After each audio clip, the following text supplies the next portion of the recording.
প্রিয় সাংবাদিক বন্ধুগণ, ইলেকট্রনিক অনলাইন মিডিয়ার প্রিয় সাংবাদিক বন্ধুগণ, আসসালামু আলাইকুম ওয়া রাহমাতুল্লাহ।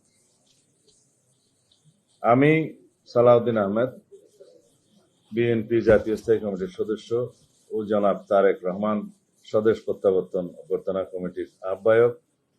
আমার পাশে উপবিষ্ট জনাব রুহুল কবির রিজভী, বিএনপির সিনিয়র যুগ্ম মহাসচিব ও কমিটির সদস্য সচিব। অধ্যাপক মওদুদ আলমগীর পাবেল, মিডিয়া সেলের আহ্বায়ক ও অভ্যর্থনা কমিটির সদস্য। পাশে আছেন অবসরপ্রাপ্ত ব্রিগেডিয়ার শামস, তিনি চেয়ারপারসন নিরাপত্তা যে আছেন, নিরাপত্তা প্রধান, আমরা সিএসএফ নামে সবাই চিনি, চেয়ারপারসন সিকিউরিটি ফোর্সের তিনি প্রধান। আমাদের ও দলের পক্ষ থেকে আপনাদের স্বাগত জানাচ্ছি এবং কৃতজ্ঞতা ধন্যবাদ প্রকাশ করছি আপনাদের অকুণ্ঠ সহযোগিতার জন্য। আপনারা সকলেই ইতিমধ্যে অবহিত আছেন যে আর মাত্র কয়েক ঘন্টা পর সমগ্র জাতির 17 বছর ব্যাপী দীর্ঘ প্রতীক্ষার অবসান করতে যাচ্ছে। আমাদের প্রিয় নেতা বিএনপির ভারপ্রাপ্ত চেয়ারম্যান জনাব তারেক রহমান স্বদেশ প্রত্যাবর্তন করছেন ইনশাআল্লাহ। শুরুতেই আমি দেশবাসীর প্রতি কৃতজ্ঞতা ও ধন্যবাদ প্রকাশ করতে চাই। তারা আমাদের অভ্যর্থনা আয়োজনের প্রতি যে অকুণ্ঠ সহযোগিতা প্রদর্শন করেছেন সেটা অবিস্মরণীয়। একই সাথে আন্তরিক ক্ষমা প্রার্থনা করতে চাই যে প্রিয় নেতার স্বদেশ প্রত্যাবর্তনের ঐতিহাসিক আয়োজনকে বাস্তবায়িত করতে দলের পক্ষ থেকে অনিবার্য, অত্যাবশ্যক এবং ন্যূনতম যে সকল কর্মসূচি গৃহীত হয়েছে সেজন্য সৃষ্ট অসুবিধা ও কষ্টের জন্য। আপনারা জানেন জনাব তারেক রহমান এমন কোনো কর্মসূচিকে সমর্থন করেন না যা জন দুর্ভোগের কারণ সৃষ্টি করে। তিনি ইতিমধ্যে তার স্বদেশ প্রত্যাবর্তনের দিনে লন্ডন হিথ্রো বিমানবন্দরে প্রবাসী নেতা, কর্মী, সমর্থকদের উপস্থিত হতে নিষেধ করেছেন। বাংলাদেশেও আমাদের কোনো কর্মসূচি যেন জন দুর্ভোগের কারণ না সৃষ্টি করে। আমরা তার নির্দেশনা পালনের আন্তরিক শত চেষ্টা সত্ত্বেও সেটা হয়তো 100% প্রতিপালন করতে পারিনি। তিনি স্পষ্ট নির্দেশনা দিয়েছেন তিনি বিমানবন্দর থেকে সরাসরি তার চিকিৎসাধীন গুরুতর অসুস্থ মা, বাংলাদেশের অভিভাবক দেশনেত্রী বেগম খালেদা জিয়াকে দেখতে হাসপাতালে যাবেন। যেতে চান তার পিতা মহান স্বাধীনতার ঘোষক শহীদ জিয়ার মাজার জিয়ারতে, যেতে চান ভাইয়ের কবরের পাশে।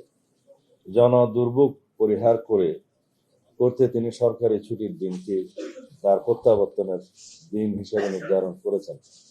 এমন একটি দিন নির্বাচন করেছেন যার পরপর 2 দিন সরকারি ছুটি, সব মিলিয়ে টানা 3 দিনের ছুটি। তার নির্দেশনা প্রতিপালন করতে যে জনদুর্ভোগের বিষয় মাথায় রেখে আমরা রাজধানীর কেন্দ্রীয় কোন স্থানে, যেমন সোহরাওয়ার্দী উদ্যান বা মানিক মিয়া এভিনিউকে আমাদের কর্মসূচিতে অন্তর্ভুক্ত করিনি। রাজধানীর এক পাশে অপেক্ষাকৃত কম জনাকীর্ণ ও 300 ফুট প্রশস্ত 36 জুলাই মহাসড়কের শুধুমাত্র এক পাশের সার্ভিস লেনকে অতি সংক্ষিপ্ত এক গণ অভ্যর্থনা হিসাবে নির্ধারণ করেছে। এটা কোনো জনসভা নয়, সম্বর্ধনা অনুষ্ঠানও নয়, শুধুমাত্র দেশবাসীর প্রতি তার আন্তরিক কৃতজ্ঞতা প্রকাশ ও দেশনেত্রী সহ দেশের সকলের কল্যাণ কামনায় দোয়ার অনুরোধের অনুষ্ঠান। সেই আয়োজনে তিনি ছাড়া আর দ্বিতীয় কোনো বক্তা থাকছেন না। আমরা এই আয়োজনের কলেবর যত ছোটই রাখতে চাই না কেন, 17 বছর ধরে অপেক্ষমান দেশের সকল প্রান্ত থেকে আসা নেতা, কর্মী, সমর্থকদের বাঁধ ভাঙা রাজধানীমুখী স্রোত নিয়ন্ত্রণের ক্ষমতা আমাদের নেই। তারপরেও আমরা আমাদের নেতা, কর্মী, সমর্থকদের নির্দেশনা দিয়েছি যাতে তাদের বেশিরভাগ কাঞ্চন ব্রিজ ব্যবহার করে অনুষ্ঠানস্থলে আসেন। রাজধানীতে তাদের প্রবেশ পথ ও যানবাহন, অবস্থান ও অভ্যর্থনা কেন্দ্রের বিস্তারিত তালিকা আপনাদের জানাবো সকলের সুবিধার্থে।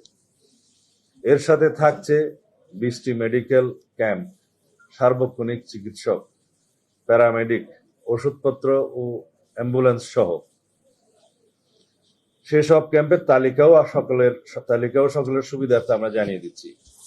এছাড়াও মঞ্চের কাছাকাছি 6 শয্যার একটা ফিল্ড হাসপাতালও থাকবে, আইসিইউ, অ্যাম্বুলেন্স সহ।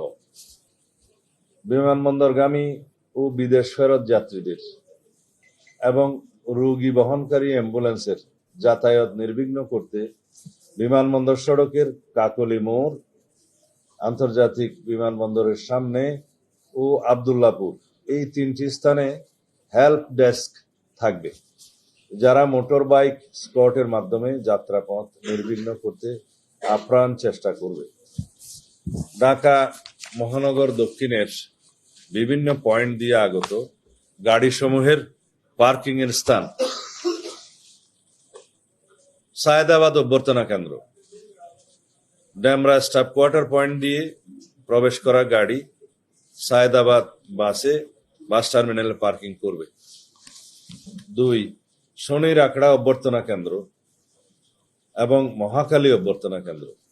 শনির আখড়া ও যাত্রাবাড়ি পয়েন্টের গাড়িসমূহ সায়েদাবাদ বাস টার্মিনাল ও মহাখালী বাস টার্মিনালে পার্কিং করবে।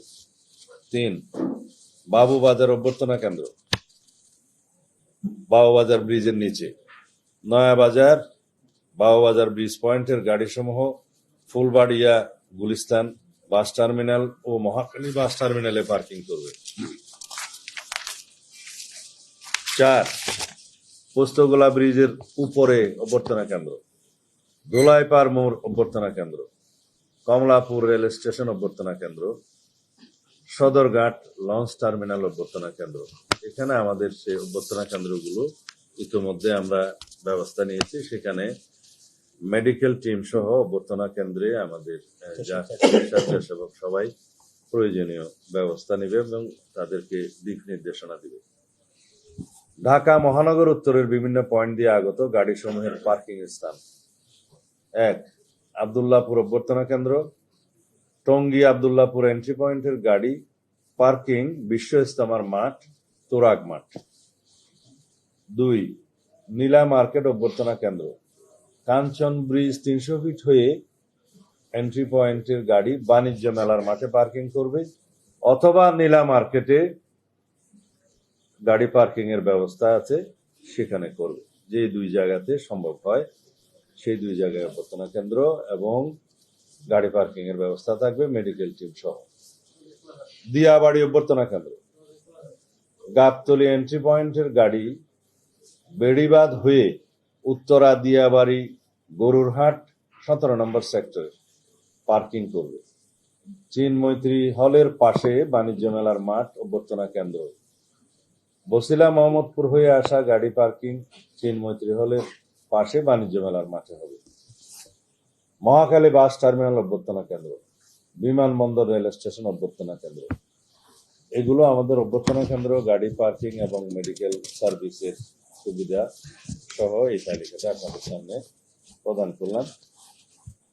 তিনি বাংলাদেশ বিমানের এক নিয়মিত ফ্লাইটে লন্ডন থেকে বাংলাদেশ সময় মধ্যরাতে হিথ্রো বিমানবন্দর থেকে যাত্রা করে আগামীকাল সকালে সিলেটে যাত্রা বিরতির পর বেলা 11:50 ঢাকায় অবতরণ করবেন ইনশাআল্লাহ। বিমানবন্দরে তাকে অনাড়ম্বর অভ্যর্থনা জানাবেন বিএনপি স্থায়ী কমিটির সদস্যবৃন্দ। বিমানবন্দর থেকে তিনি চিকিৎসাধীন দেশনেত্রীর শয্যা পাশে অবস্থানের জন্য এবারকেয়ার হাসপাতালে যাবেন 36 জুলাই এক্সপ্রেস ওয়ে, যেটা 300 ফিট বললে সবাই চেনে। 300 ফিট সড়কে অ্যাক্সেস রোড হয়ে যাবেন। প্রতিমধ্যে তিনি অত্যন্ত সংক্ষিপ্ত অনুষ্ঠানে দেশবাসীর প্রতি ধন্যবাদ ও কৃতজ্ঞতা জ্ঞাপন করবেন এবং মহান আল্লাহর দরবারে শুকরিয়া আদায় করবেন। আমরা জানি আমাদের শত চেষ্টায়ও প্রিয় নেতাকে একবার দেখার দুর্নিবার আকর্ষণে 17 বছর ধরে অপেক্ষমান দেশের সকল প্রান্ত থেকে আসা লক্ষ লক্ষ জনতার রাজধানীমুখী জনস্রোত প্রশমনের সাধ্য আমাদের নেই। আমরা নিশ্চিত ইনশাআল্লাহ আগামীকাল বাংলাদেশ তার ইতিহাসের বৃহত্তম জনসমাবেশ সাক্ষী হতে চলছে। সেই ইতিহাস দৃষ্টান্ত হয়ে থাকবে এই সুবিশাল আয়োজন নিশ্চিদ্র বা ত্রুটিহীন করা আমাদের এই ক্ষুদ্র কমিটি এমনকি বৃহৎ দলের পক্ষেও সম্ভব নয়। তারপরেও আমাদের স্বনির্বন্ধ অনুরোধ থাকবে স্বতঃস্ফূর্ত নেতা কর্মী সমর্থক ও শুভানুধ্যায়ীদের প্রতি আপনারা সর্বোচ্চ ধৈর্য ও শৃঙ্খলার পরিচয় দিতে প্রমাণ করুন আপনারা আমাদের প্রিয় নেতাকে কতটা গভীর ভালোবাসায় অভিষিক্ত করতে সক্ষম। এই বিশাল আয়োজনে আমাদের মিডিয়া সতীর্থ হিসেবে আপনারা এই যাবৎ যে সহযোগিতা প্রমাণ রেখেছেন সেই জন্য জানাই গভীর কৃতজ্ঞতা এবং আগামীতে সেটা অব্যাহত রাখার অনুরোধ জানাই। আমাদের শত চেষ্টা সত্ত্বেও এই আয়োজনে যতটুকু জনদুর্ভোগ হবে সেই জন্য আমরা আন্তরিকভাবে জাতির কাছে সকলের কাছে আগাম দুঃখ প্রকাশ করছি ও ক্ষমা প্রার্থনা করছি। আমাদের স্বাধীনতা ও সার্বভৌমত্বের প্রতীক জনাব তারেক রহমান ও জিয়া পরিবারের এই স্বদেশ প্রত্যাবর্তন সকলের সহযোগিতায় এক অনন্য দৃষ্টান্ত হয়ে থাকবে এই শুভকামনা প্রত্যাশায়। আল্লাহ হাফেজ। বাংলাদেশ জিন্দাবাদ।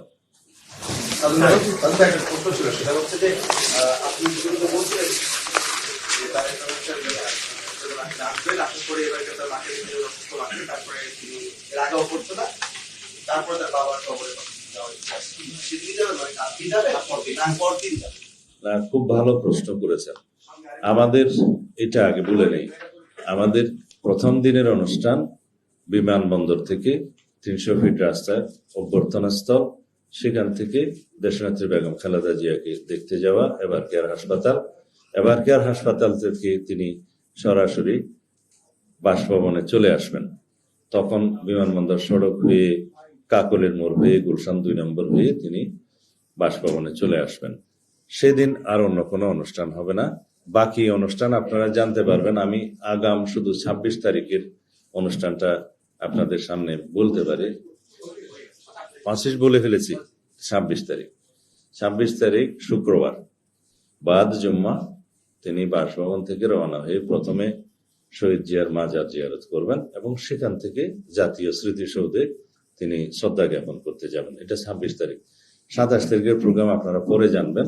সেদিন অন্যান্য অনুষ্ঠানের মধ্যে আমি শুধু আপনাদেরকে আগাম টাইমিং ছাড়া এখন বলতে পারি যে আমাদের সেদিনের অনুষ্ঠানের মধ্যে 27 তারিখে তিনি এনআইডি কার্ড এবং ভোটার হওয়ার সমস্ত কাজগুলো সেদিন করবেন। এরপরে শহীদ উসমান হাদির কবর জিয়ারত করবেন এবং যাওয়ার পথে তিনি পঙ্গু হাসপাতালে জুলাই অভ্যুত্থানের যে কর্মসূচি, পঙ্গু হাসপাতালে যাওয়া, তাদেরকে দেখতে যাওয়া সেটা, এবং এরপর আরেকটি অনুষ্ঠান হবে, সেটা এখনো আমরা বিস্তারিত ঠিক করিনি, আপনাদেরকে যথাসময়ে জানাবো।